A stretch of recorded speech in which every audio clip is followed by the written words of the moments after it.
माहुरबा मुस्कान में सानली, ई मुस्कान करे जे समानी।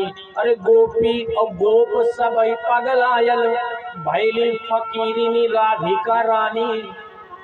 लागल बाटे वियोग के रोग, न खाती है दाना न पीती है पानी। और बाण उहे हमें मारत बाटा कि जौने से तू जग बाउर कैला। जौनपुरिया भोजपुरी शब्द है बाउर मैंने पागल। बाण उहे हमें मारत बाटा कि जौने से तू जग बाउर कैला। और नाग का नाथत की बेरिया, मुस्की के बले दह में कूद गैला। काली नाग को नाचते समय भी आप मुस्कुरा रहे थे, वो दृश्य भी मुझे याद है। पितामह कह रहे हैं कि नाग का नाथत की बेरिया, मुस्की के बले दह में कूद गैला। और वो घटना भी अजीब रही, नगवा के फने पे खड़ा मुस्कैला। देखत नागिनी डन सब भूल गए, ई मुस्कान कहां से तू पैला। महाराज बाण चलाइए और उत्तर बाण से पाइए। इसके अतिरिक्त ये आपकी मुस्कान का एक भी हेतु यहाँ पर सिद्ध ही नहीं होगा।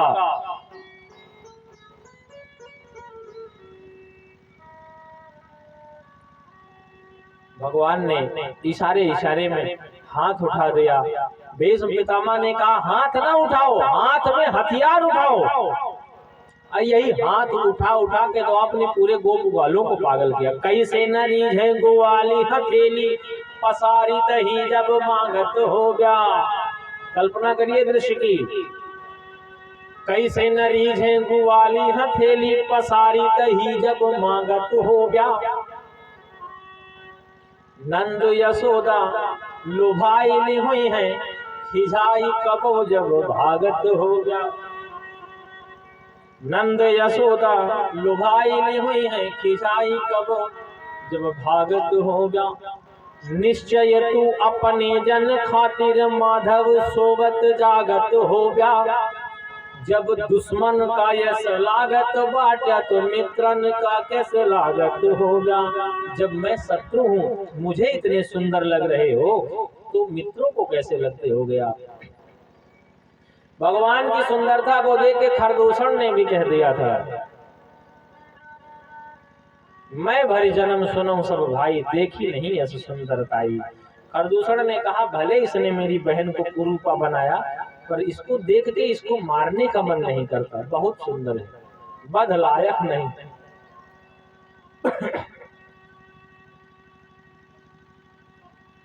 परंतु तो गत्वा पितामह भीष्म ने बाण उठवा ही दिया भगवान से, और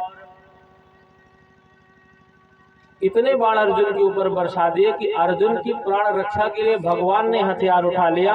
और भगवान जब हथियार लेकर के चक्र को लेकर के दौड़ना शुरू किया, तो भगवान का पीताम्बर नीचे गिरा और पितामह भीष्म ने हाथ जोड़ लिया। और हाथ जोड़ करके पितामह भीष्म ने कहा महाराज मेरा तो बस एक ही प्रण था, वो प्रण मेरा पूरा हो गया। भक्त जीत गए, भगवान हार गए, बस यही तो मैं सिद्ध करना चाह रहा था। अब आप मुझे अभी मार दो, मुझे इस जीवन से तनिक भी मोह नहीं है। मैंने इस जीवन में ऐसे ऐसे दृश्य देख लिए, उसे देखने के बाद जीने की तमन्ना ही नहीं रह गई। इसलिए महाराज भक्त को भगवान ने इतना अधिकार दे रखा है, हो इतना अधिकार दे रखा है कि अंगद गए लंका, अब बिना राम जी ने कहा अंगद शांति दूत बन के जाओ, शांति प्रस्ताव रखो रावण के पास आखिरी बार। अंगद गए, अंगद बात में इतना जोश में आ गए।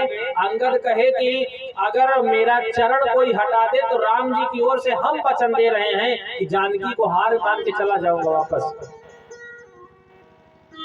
लिखा है जऊ सठ चरण सकऊ ममटारी, हिरई राम सीता में हारी। हार मान लूंगा, सीता माता को छोड़ के चला जाऊंगा वापस किष्किंधा। एक आदमी कहा मान लिया अगर के उठाइन रहे हो तो। अंगद ने कहा हो ही नहीं सकता, क्योंकि भक्त का भगवान के ऊपर अटूट विश्वास है और भगवान के विश्वास पे ही तो मैंने भी अपनी साख लगा दी। जानकी का अंगद लगौले कैसे दांव पर, भक्ति के भरोसे की घमंड रहा पांव पर। पूछले सी केहू, किसी ने पूछा महाराज भक्ति के भरोसे कि घमंड रहा पांव पर। पूछले सी केहू रामचंद्र जी जवाब देले, भक्तन का विश्वास हमारे स्वभाव पर। राम जी से कोई पूछा कि महाराज अगर मान ले उठा लेता अंगद का पांव कोई, तब अरे कम धनुर्धर थे कुंभकर्ण मेघनाद, स्वयं रावण इतना बलवान था, कहता था एको हम द्वितीयो नास्ति, न भूतो न भविष्यति। रावण जैसा न कोई हुआ था, न कोई हुआ है, न भविष्य में कोई होगा। एको हम द्वितीयो नास्ति, न भूतो न भविष्यति, न भूतकाल में कोई हुआ था, न भविष्य काल में कोई दोबारा कोई पैदा होगा। तो राम जी से किसी ने पूछा, राम जी ने कहा कि भक्तन का विश्वास हमारे स्वभाव पर। अरे मुझे तो इस बात का दुख है कि अंगद ने जानकी को अकेले दांव पे क्यों लगाया। अंगद को इतना अधिकार है कि अंगद चाहते तो मुझे भी दांव पे लगा सकते थे। भक्तन का पूर्ण अधिकार हमारे पे बाटे, चाहे तो हमें भी वे लगाई दें दांव पर, हमें भी लगा सकते थे दांव पर। पितामह भीष्म ने कन्हैया से कहा, कन्हैया ये जो इतना बड़ा महाभारत तुमने रचा है ना, इसके सारे सूत्रधार तुम ही हो। तुम चाहते तो महाभारत ना होता, इतना बड़ा महाविनाश ना होता। अरे राम जी की पत्नी को अंगद ने दांव पे लगा दिया तो राम जी ने कुछ कहा थोड़ी अंगद को, और यहाँ तो युधिष्ठिर ने अपनी पत्नी को दांव पे लगाया था तो तुमने महाभारत करवा दिया। आपन द्रौपदी धैले जुआ पर, लोक समाज में पावत गारी, अब काहे युधिष्ठिर के ऊपर तुहू लदल्या महाभारत भारी।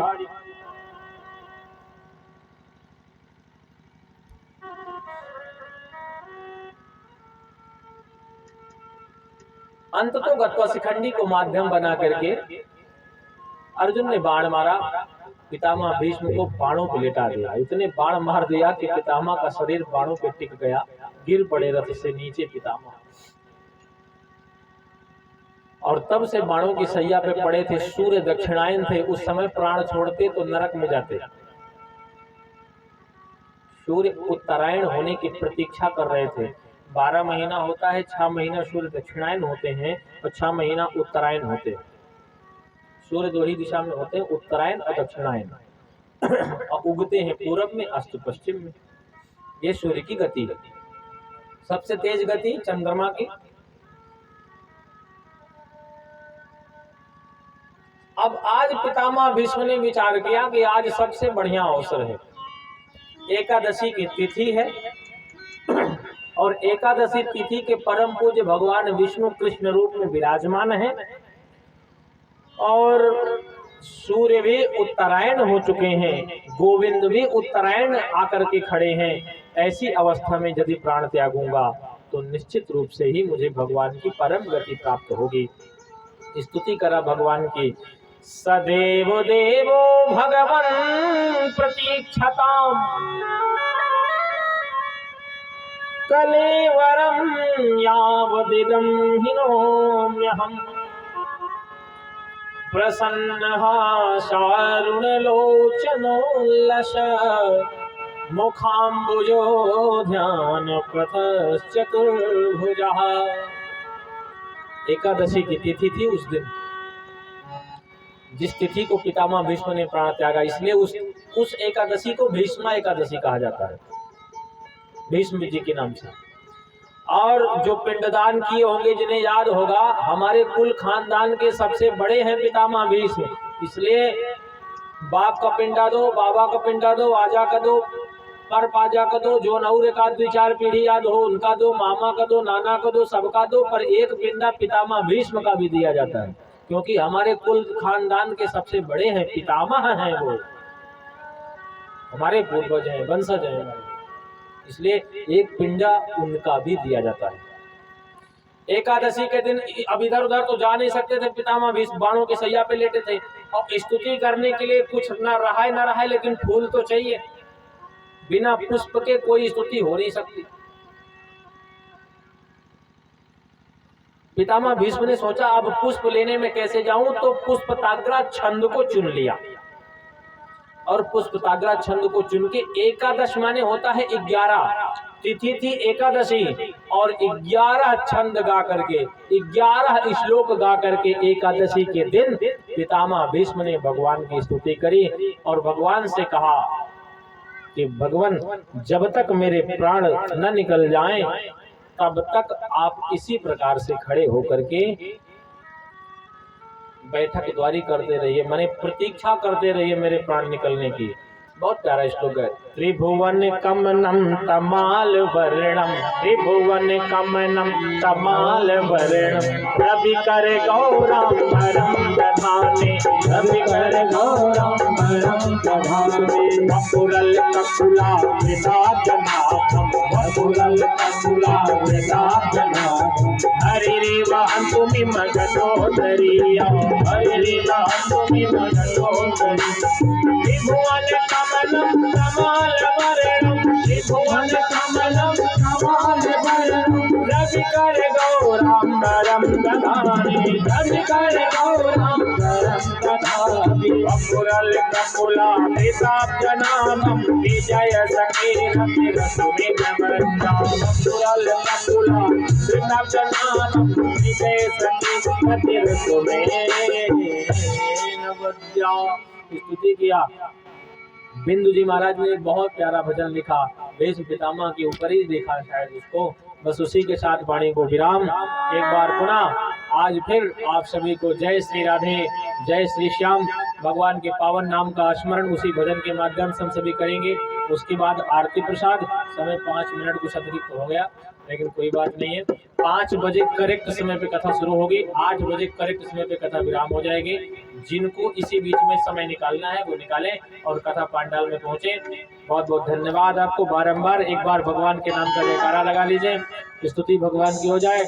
बोले श्रीमद् भागवत महापुराण की जय, श्री हनुमान जी महाराज की जय, उमापति महादेव की जय, श्री सद्गुरुदेव भगवान की जय, वृंदावन धाम की जय, अयोध्या धाम की जय, सरजू मैया की जय, चारों भैया की जय। बोले जय जय श्री राधे। ओम नमः पार्वती पतये हर हर महादेव। जय श्री राम।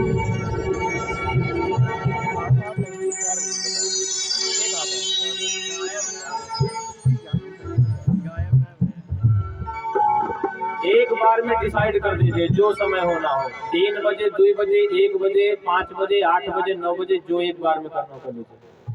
रोज रोज अदला बदली न करवाइए।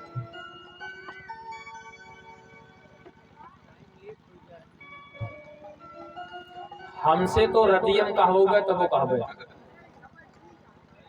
हमका और कोनो काम है ये ना बा और कोनो सबूरो ना हमरे ये बिना हमसे चाहे जोन कहोगे कहबे, लेकिन एका अपना समझ ले। कार्यकर्ता बंधु विशेष रूप से इस बात को समझ ले, एक बार में जो टाइम डिसाइड करना कर लीजिए, रोज रोज अदला बदली न करिए।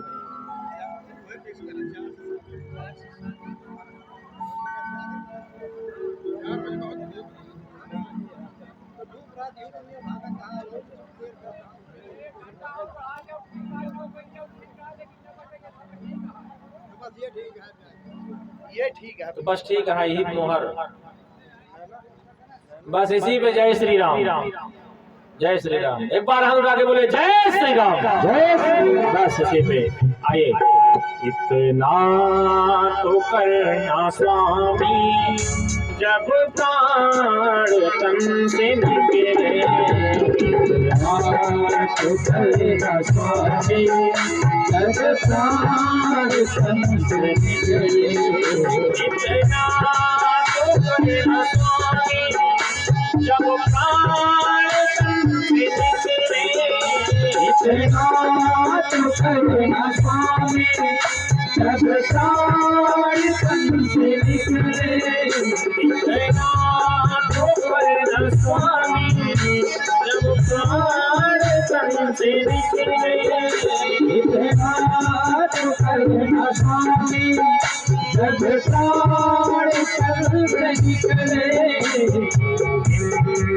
नाम लेकर गोविंद नाम लेकर ये प्राण तन से निकले गोविंद नाम लेकर जग तार तन से निकले गोविंद नाम लेकर जग तार तन से निकले। श्री गंगा जी का तट हो यमुना का बंसी बट हो श्री गंगा जी का तट हो यमुना का बंसी बट हो श्री गंगा जी का तट हो यमुना का बंसी बट हो श्री गंगा जी का तट हो यमुना का बंसी बट हो मेरा निकट हो मेरा निकट हो जग तार तन से निकले मेरा निकट हो जग तार तन से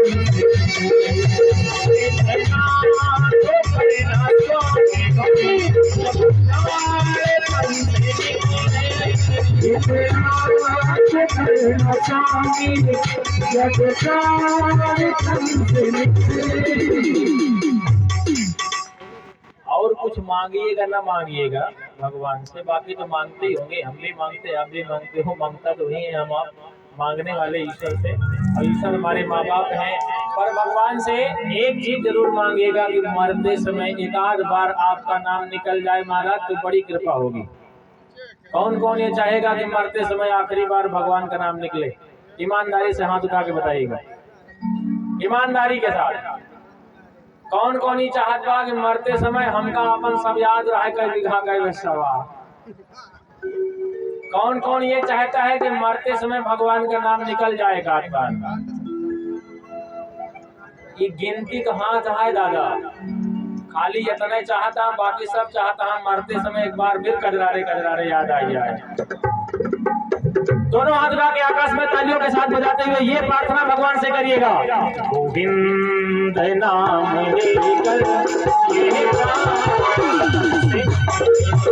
गोविंद नाम लेकर जब तार तन से निकले हरे राम हरे राम राम राम हरे हरे हरे राम हरे राम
बोले श्रीमद् भागवत महापुराण की जय, श्री सद्गुरुदेव भगवान की जय, व्यास भगवान की जय, श्री सुखदेव जी महाराज की जय, बोले पार्वती पते हर हर महादेव।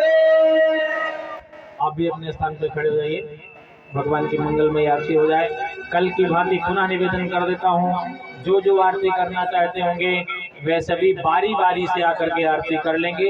एक ध्यान दीजिएगा कि बहुत भीड़ मंडप में न इकट्ठे कीजिएगा, क्योंकि चारों तरफ देवताओं का स्थान दिया गया है और बारी बारी से आके जो आरती करना चाहेंगे वो कर लेंगे। तो इस पे दीपक जरूर जलवा दीजिएगा कलश पे।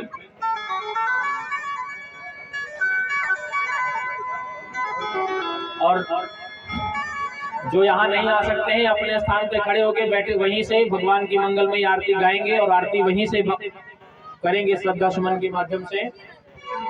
ओम मज्जं जवर्दि संयुक्तं विहिनायोजितं मया दीपं ग्रहण देवे त्रैलोक्यं मेरावहम्। ओम निदग्धं हविप्लजननं असुरसमेरक्तं सर्वगणगं स्वस्ति आत्मसन् प्रजासन् पशुसन् लोकसन्न्यभयसन् अग्नि प्रजा बाहुला में करोत्पन्नं पयूरे।